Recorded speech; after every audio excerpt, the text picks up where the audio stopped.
What is going on, everybody? Welcome back to another Raw review. This one is episode 109, May 1st of 1995. Raw starts off with a recap of last week, but I recapped already, so just go watch my review if you don't know what happened. Tonight's main event is set to be Razor Ramon versus Sid, which should be a fun matchup, even though I'm guessing before, I even watched the show that it's going to be a non-finish. And I know last week I think I said Sid delivered a good looking powerbomb to Bigelow, but they replayed that at the beginning here, and I'm taking it back if I did say that. He almost dropped Bam Bam on his head. I don't think it was either of their fault though, because once Sid gets the guy up, he immediately drops him. And what I think is that Bigelow wasn't ready after he got flipped. Like he was still going to go all the way up into a powerbomb, like for example Batista when he does the Batista bomb. But Sid all of a sudden just drops him, and it just looked like he was gonna drop him on his head. It might have been miscommunication, but luckily Bigelow was all right. At least it gets Sid over as a psycho who doesn't care about anyone else's well-being, probably not even his own well-being. So the first match of the show was Lex Luger and British Bulldog taking on some jobbers. Bulldog is able to get the win for their team with a running power slam. So no tag team finisher for these guys yet, who are called the Allied Powers, I believe. They then show us a replay of a match between Jeff Jarrett and Bob Holly. They both pick up a win over each other, but gets overturned by the referee. Seeing Bob Holly with the Intercontinental title looked really weird, at least during this era. I don't think he ever won the IC belt like in the Attitude Era, or obviously any time after that, but seeing him with this belt, like with this version of the belt, it just looks so weird because I don't remember Bob Holly ever doing anything of importance. Obviously, he won the tag titles, which was actually pretty big during this time when the belts were actually protected and all that stuff.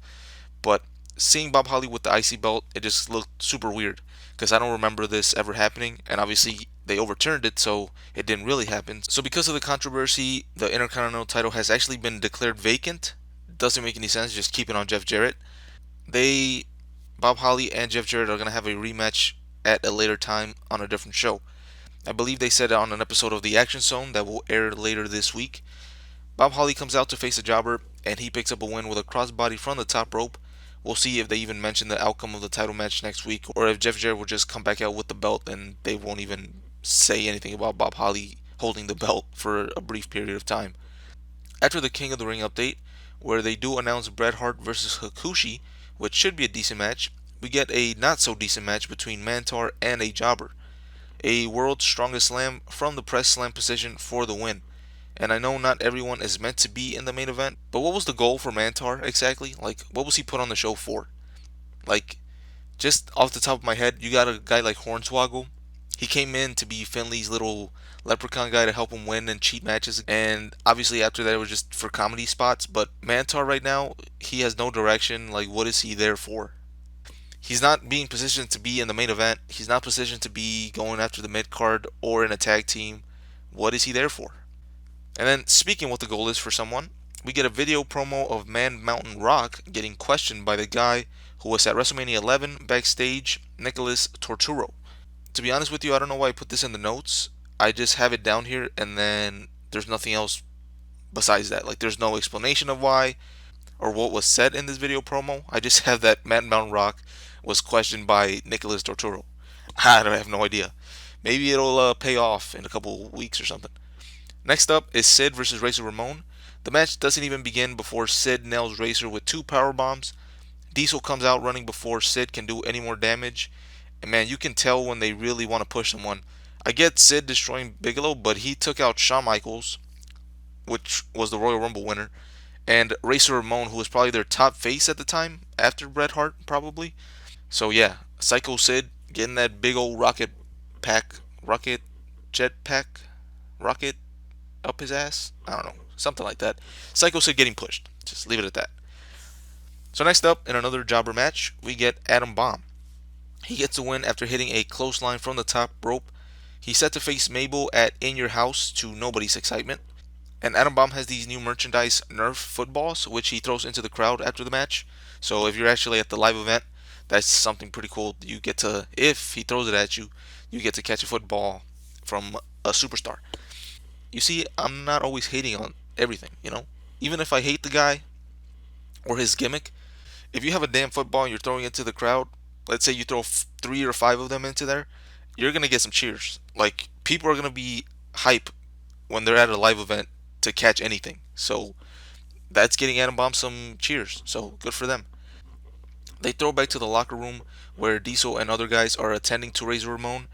Raymond Rougeau says that someone should stop Sid.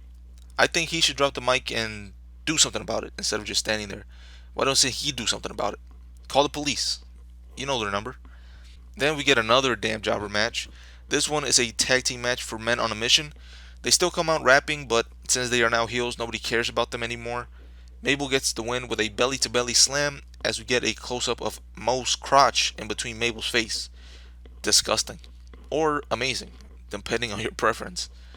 They give an update for Razor Ramon. He's up and walking, and they're going to give us another update next week. So basically, they don't give us an update. Bret Hart out next. Jerry Lawler shits his pants. Vince McMahon creams his pants for the reaction that Bret gets.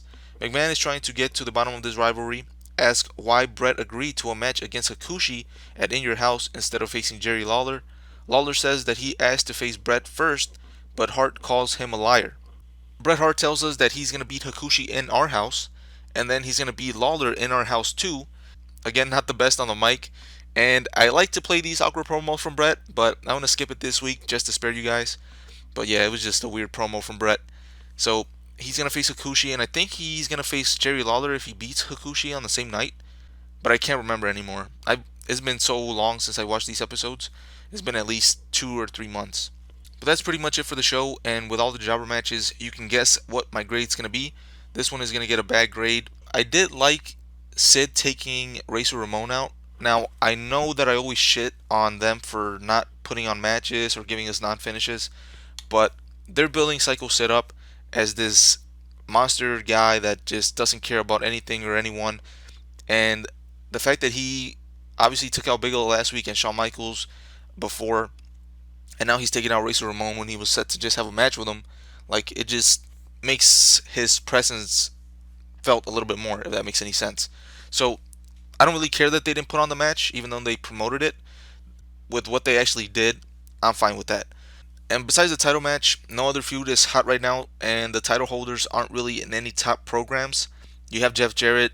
For some reason, they vacated that title.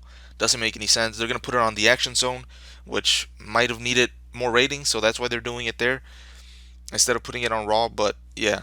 And then, who are even the tag team champions at this time? Smoking Guns still? I, I can't even remember. So yeah, the only thing right now that I'm looking forward to is Diesel and Sid.